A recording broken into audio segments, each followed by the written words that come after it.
సుమన్ టీవీలో మీ personal and business promotions కోసం కింది నెంబర్కి కాంటాక్ట్ చేయండి. హాయ్ హలో నమస్తే, వెల్కమ్ టు సుమన్ టీవీ. నేను మీ సుకుమారి.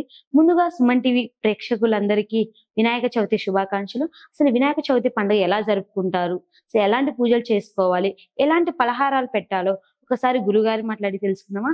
నమస్తే గురుగారు. నమస్తే అమ్మా. వినాయక చవితి పండుగ రోజు పూజలు ఎలా జరుపుకుంటారు, ఎలాంటి పలహారాలు పెడతారో ఒకసారి మా ప్రేక్షకులకు తెలియజేయరా? ముందుగా సుమన్ టీవీ ప్రేక్షకులకు శుభాకాంక్షలు, వినాయక చవితి శుభాకాంక్షలు అండి. ఓం వక్రతుండ మహాకాయ కోటి సూర్య సమప్రభ నిర్విఘ్నో కురుమే దేవ సర్వకార్యేషు సర్వదా. నమో వ్రాతపతయే నమః ప్రమద గణపతయే. నమస్తే అస్తు లంబోదరాయ ఏకదంతాయ విఘ్న వినాశినే శివసుతాయ శ్రీమన్ వరదమూర్తయే నమో నమః. మనము రేపటి రోజున వినాయక చవితి గురించి మనము ఎలా అయితే పండుగ జరుపుకుంటామో చెబుతామండి.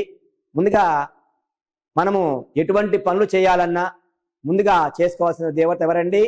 మొదటి పూజ వినాయకుడు. ఈయన పార్వతీ పుత్రుడు, శివపుత్రుడు, శివపార్వపుత్రుడు కాబట్టి ఆయన్ని సిద్ధి గణపతి, బుద్ధి గణపతి, అర్క గణపతి అంటారనమాట. ఈయనకి ఇష్టమైంది ఏంటి? గరిక. గరికతో మనం పూజించాలి వినాయకుడిని. మనము ఒకనాడు వినాయక స్వామి వారు బాలగణపతిగా చిన్నపిల్లవాడి వేషంలో కిందకు వచ్చాడు, భూలోకానికి వచ్చాడు. వచ్చినప్పుడు ఒక ఇంటికి వెళ్ళారనమాట. వెళ్ళినప్పుడు ఏం జరిగింది? అమ్మ నాకు ఆకలేస్తుంది తల్లి అడిగితే ఇక ఇంట్లో ఏమున్నాయి చూశారనమాట. చూస్తే ఆ ఇంట్లో ఏమీ లేవు. ఆమె ఇంట్లో ఏమీ లేకపోతే నాయన ఒక్క నిమిషం కూర్చో అని చెప్పని ఇంటి వెనక్కి వెళ్ళి చూస్తే ఏం దొరకపోతే గరిక దొరికింది అనమాట, గడ్డి. ఆ గడ్డి తీసుకొచ్చేసేసి చక్కగా పచ్చడి చేసి పెట్టిందనమాట. అమ్మ చాలా బాగుందమ్మా, ఏమిటిది తల్లి అడిగితే, నాయన నేను చాలా బీదరాలు తల్లి, బీదరాలు నాయన, ఇది గడ్డి బాబు, ఈ గడ్డిని చక్కగా నేను చేసి నీ పెట్టాను నాయన అంటే, అమ్మ చాలా బాగుందమ్మా. కనుక అప్పుడు చాలా బాగా స్వామివారు ఏం చేశారు? బాలుడుగా ఉన్న రూపంలో స్వామివారు వినాయకుడిగా దర్శనం ఇచ్చారనమాట. అలా దర్శనం ఇచ్చిన మరుక్షణమే ఆయన చెప్తున్నాడు అనమాట, అమ్మా నాకు ఈ రోజు నుంచి పూజలో గరిక పెడతారన్నమాట. మరి నాకు ఇష్టమైంది ఇంకొకటి ఏం స్వామి చెప్పారు? ఉండ్రాళ్ళు. ఈ ఉండ్రాళ్ళు అందుకే అంటారు, ఓ బుజ్జ గణపయ్య నీ బంటు నేమయ్యా ఉండ్రాళ్ళు మీద దండు పంపయ్యా అంటారు. అంటే ఏంటి? స్వామివారికి ఉండ్రాళ్ళు అనే చాలా ముఖ్యం అన్నమాట. నువ్వు పంచపక్ష పరమాణాలు పెట్టినా స్వామి తినరు. స్వామికి ఏమి ఇష్టము? ఉండ్రాళ్ళు, గరిక. అందుకే స్వామివారికి గరికమాలు సమర్పించుకున్నట్లయితే ఆయన చక్కగా అందరినీ చక్కగా ఇంట జంట బయట మనని కాపాడుతారు. ఆ బాలగణపతి, విఘ్న గణపతి. ఈ స్వామివారు భాద్రపద శుద్ధ చవితి నాడు స్వామివారి యొక్క వినాయక చవితి పండుగ అంత చక్కగా జరుపుకుంటారు. వేలాది మంది, లక్షల మంది దేశవ్యాప్తంగా, ప్రపంచవ్యాప్తంగా మన వినాయక చవితి పండుగను చక్కగా ఎంతో శోభాయమానంగా నవరాత్రుల రూపంలో చక్కగా జరుపుకుంటాం.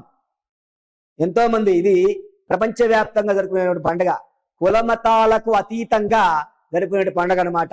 ఈ పండుగలో అందరూ చక్కగా ముగ్గులు అలంకరించుకుంటూ దాన్ని ఏమంటారంటే షామియానాలు వేసుకొని చక్కగా స్వామి అలంకరించుకొని చేసుకుంటారు అనమాట. స్వామివారు ఇలా అందరిని చక్కగా ఆయురారోగ్య ఐశ్వర్యాలతో చక్కగా చేస్తారనమాట. ఇలా మనకి స్వామివారికి వినాయకుడు అనేటువంటి ఆధిపత్యం ఎలా వచ్చింది? ఒకనాడు శివపార్వతులు మామూలుగా భూలోకంలో అన్ని లోకాల్లో ప్రజలందరూ ఇబ్బంది పడుతున్నారంట.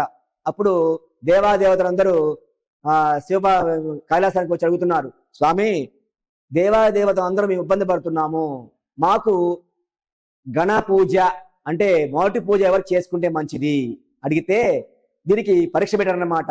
ఎవరికి? వినాయకుడికి. మరియు దీంట్లో అందరూ చెప్తా వినండి. వినాయకుడికి మరియు కుమారస్వామి చెప్తున్నారన్నమాట. పరీక్ష పెట్టారు.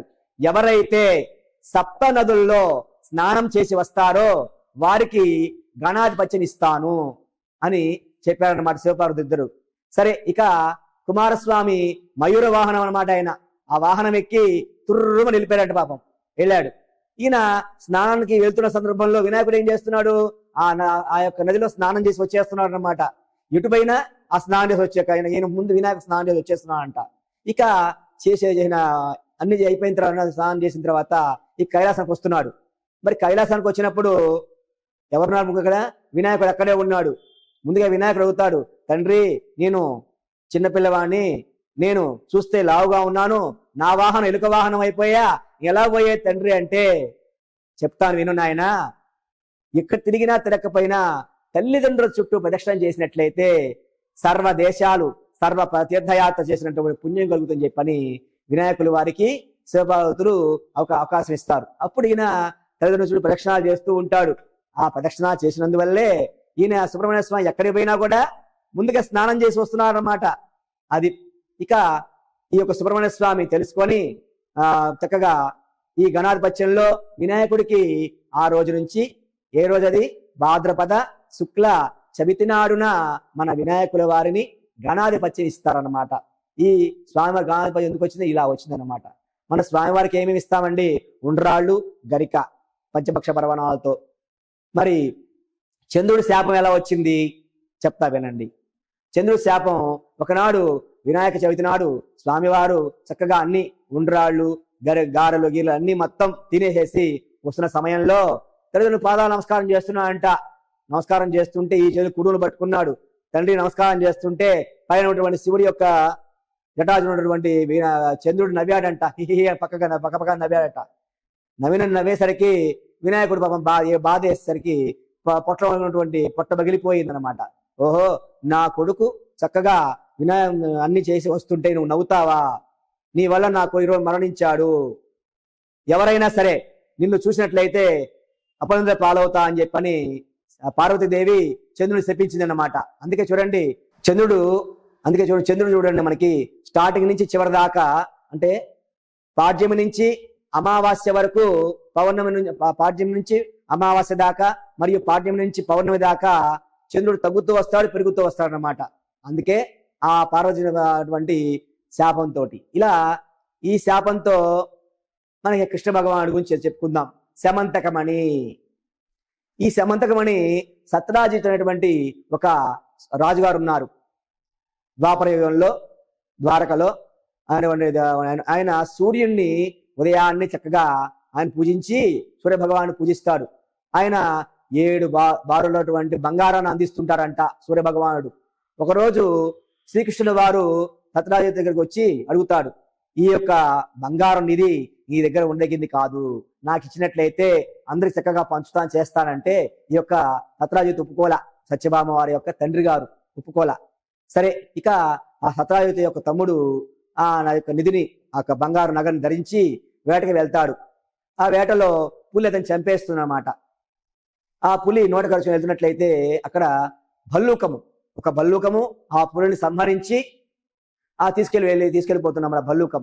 ఇక కృష్ణుని మీద నింద అంటే కృష్ణుడు ఏం చేస్తాడు? పాలంటే ఇష్టంగా కృష్ణ భగవానుడికి. ఈయన ఆ రోజు రాత్రి పాలు పుచ్చుకున్న సమయంలో చంద్రుడిని చూస్తాడు. ఓహో, నాకు ఈరోజు నీలాపనందరూ రాబోతున్నాయి అనుకుంటాడు. అదే ఈ రోజున ఆ ఆపద వచ్చిందనమాట. నువ్వు నా యొక్క నిధిని సంహరించావు, నా నిధిని నువ్వు తస్కరించావు అంటే, ఓహో, కృష్ణ భగవానుడు కళ్ళు మూసుకొని, ఓహో నేను తెలుసుకుంటాను, తెస్తానని చెప్పని ఆపదను పోగొట్టుకోవడం కోసమని ఈయన అడవిలో మార్గంలో వస్తాడు. ఆ పులి యొక్క జాడలు మరియు భల్లుక జాడలు తెలుసుకొని చివరికి ఆ భల్లుక ఉండేటువంటి గుహలోకి వచ్చాడు. వచ్చి చూస్తుండగానే ఆ భల్లుక కుమార్తె ఉయ్యాల్లో ఉన్నదనమాట.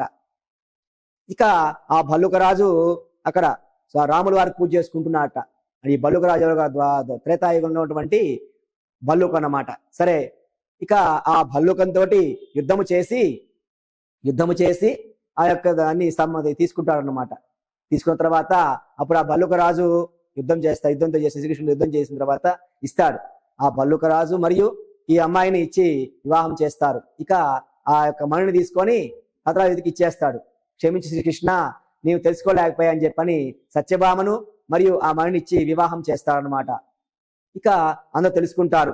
అందుకనే ఎవరైనా వినాయక చవితి రోజున మళ్ళీ పార్వతమ్మను పోయి కనుక్కుంటే అమ్మవారు చెప్తుందన్నమాట.